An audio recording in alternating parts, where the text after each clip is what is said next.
Concrete is not a drying material, but a chemically evolving crystalline matrix.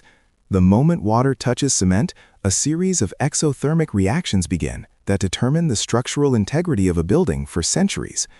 If you add just 10% more water than required for hydration, you are essentially pre-programming a network of microscopic voids into the load-bearing columns.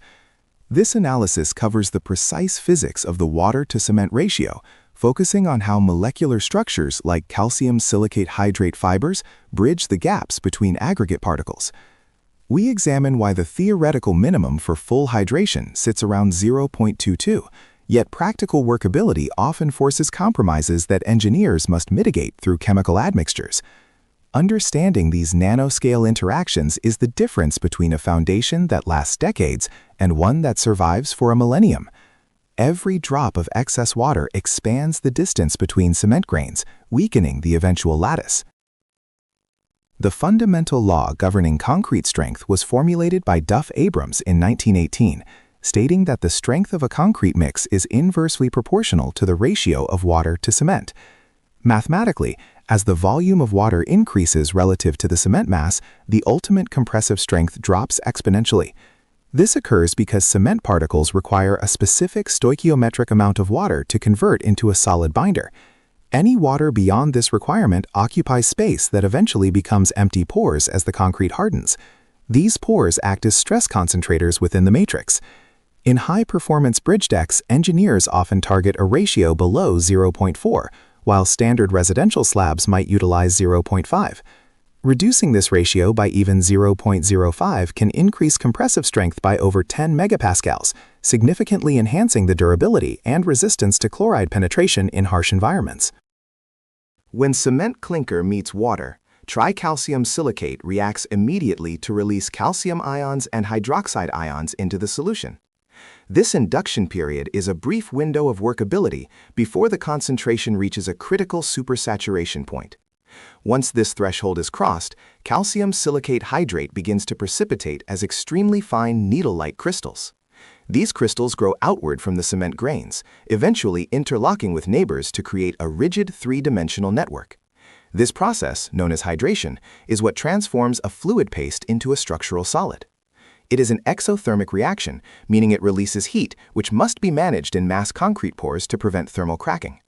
The rate of this reaction is highly sensitive to the initial particle size of the cement, with finer grinds providing more surface area for faster strength gain. This molecular bridge building is the foundation of all modern infrastructure. The primary strength-providing component is calcium silicate hydrate gel, which accounts for approximately 50 to 60% of the volume of the solid paste. At the atomic level, this gel has a layered structure similar to the mineral tobermorite, but with significant disorder. The strength of the gel arises from van der Waals forces and chemical bonds between the massive surface areas of these microscopic layers. Alongside the gel, calcium hydroxide crystals form, which are larger and provide less structural benefit while contributing to the high alkalinity of the concrete. This alkalinity is vital, as it protects reinforcing steel from corrosion through passivation. However, the large size of calcium hydroxide crystals can create planes of weakness if they congregate around aggregates. The balance between these two phases is a direct result of the initial water content and the chemical composition of the cement used in the mix. Total porosity is the single most significant factor limiting the ultimate strength of concrete. We distinguish between gel pores, which are a natural part of the calcium silicate hydrate structure, and capillary pores, which are the remnants of water-filled spaces.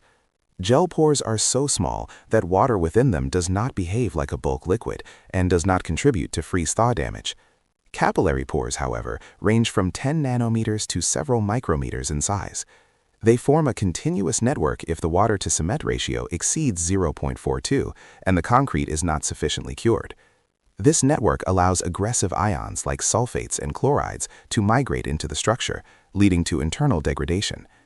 By minimizing the initial water content, we disconnect these capillary paths, making the concrete nearly impermeable and significantly increasing its service life in harsh environment infrastructure projects. The weakest link in any concrete element is the interfacial transition zone, a thin layer roughly 50 micrometers thick surrounding each aggregate particle. In this region, the packing of cement grains is less efficient due to the wall effect of the larger aggregate surface. Consequently, the water-to-cement ratio is locally higher in this zone than in the bulk paste. This leads to a higher concentration of large calcium hydroxide crystals and greater porosity. Under mechanical load, microcracks typically initiate within this transition zone before propagating through the rest of the matrix. To engineer higher-strength concrete, we use mineral admixtures like silica fume.